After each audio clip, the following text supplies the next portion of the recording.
गोपालगंज जिले में दो लोगों की संदिग्ध अवस्था में मृत्यु हुई है। इस घटना की गंभीरता को देखते हुए दो अलग अलग एसआईटीज का गठन किया है। SN लाइव, सच सबसे आगे। गोपालगंज में जहरीली शराब मामला, मरने वालों की संख्या हुई 2, एक की गई आंखों की रोशनी। गोरखपुर में चल रहा इलाज, सभी ने सारण के मसरक में पी थी जहरीली शराब। इलाज के दौरान अलग अलग जगहों पर 2 की मौत। गोपालगंज से इस वक्त की बड़ी खबर उभर कर सामने आ रही है। दरअसल आपको बता दें कि सारण और सिवान के बाद गोपालगंज में भी जहरीली शराब पीने से 2 लोगों की इलाज के दौरान में मौत हो गई है, जबकि एक की आंखों की रोशनी चली गई है। मृतक बैकुंठपुर थाना क्षेत्र के उसरी गांव का लालदेव मांझी और गरौली गांव का लाल बाबू राय बताए गए हैं, जबकि मृतक लाल बाबू मांझी के पुत्र प्रदीप मांझी की आंखों की रोशनी चली गई है। गोरखपुर में उसका इलाज चल रहा है। एसपी अवधेश दीक्षित ने बताया कि गोपालगंज में संदिग्ध अवस्था में 2 लोगों की मौत हुई है।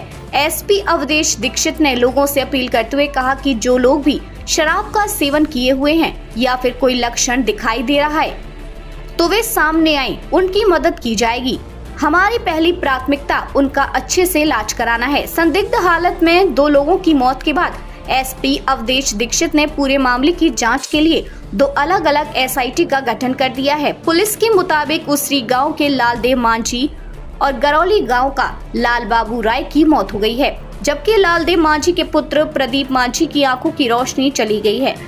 सभी ने सारण के मशरक में जहरीली शराब का सेवन किया था। तबीयत बिगड़ने पर बुधवार की रात्रि में दोनों को सदर अस्पताल में भर्ती कराया गया, जहां उनकी स्थिति बिगड़ने के बाद दोनों को गोरखपुर रेफर कर दिया गया। गोरखपुर में इलाज के दौरान लालदेव मांझी की मौत हो गई है, जबकि गरौली गांव का लाल बाबू राय की मौत इलाज के दौरान ले जाने के क्रम में हो गई। पुलिस की टीम शव को अपने कब्जे में लेकर पोस्टमार्टम कराने में जुट गई है। इस पूरे मामले पर गोपालगंज एसपी अवधेश दीक्षित ने क्या कहा, सुनिए। गोपालगंज के लिए रिजवान अहमद की रिपोर्ट। गोपालगंज जिले में 2 लोगों की संदिग्ध अवस्था में मृत्यु हुई है, जिनमें एक व्यक्ति का नाम लालदेव मांझी है, दूसरा लाल बाबू है। ये दोनों बैकुंठपुर और मोहम्मदपुर एरिया के हैं। ये दोनों हमारे सीमावर्ती थाना क्षेत्र हैं।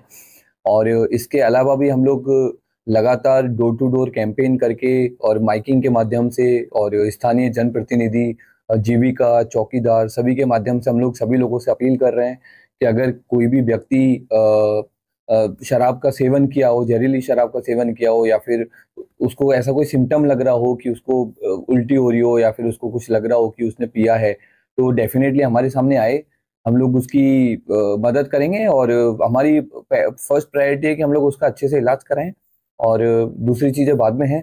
इसके साथ ही हम लोगों ने इस घटना की गंभीरता को देखते हुए 2 अलग अलग एसआईटीज का गठन किया है।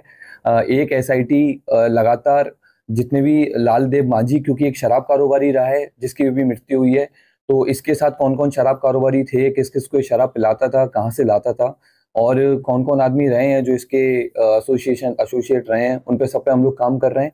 और दूसरी टीम लगातार घूम करके जितने भी शराब के पुराने अड्डे रहे हैं या फिर शराब जगह जगह से बरामद की जा रही है। हमारे द्वारा लगभग 140 जगह पर पिछले 10-12 घंटे में हम लोगों ने छापेमारी की है और 5000 लीटर से ज़्यादा हम लोगों ने जो रॉ मटेरियल उसको विनिष्ट किया है और ढेर सारी हम लोगों ने शराब भी बरामद की है। और ये अभियान लगातार जारी रहेगा और उम्मीद है कि हम लोग अगर कोई भी और सस्पेक्ट रहेगा तो उस पर हम काम करेंगे। गिरफ्तारियां भी की गई? गिरफ्तारियां भी हैं। हम लोगों ने कुछ लोगों को डिटेन भी किया है, पुराने शराब कारोबारियों को हम लोग बॉन्ड डाउन भी करवाया है और हम लोग उनको फिर गुंडा परेड भी करवाएंगे और CC3 भी हम लोग उन पे भेजेंगे।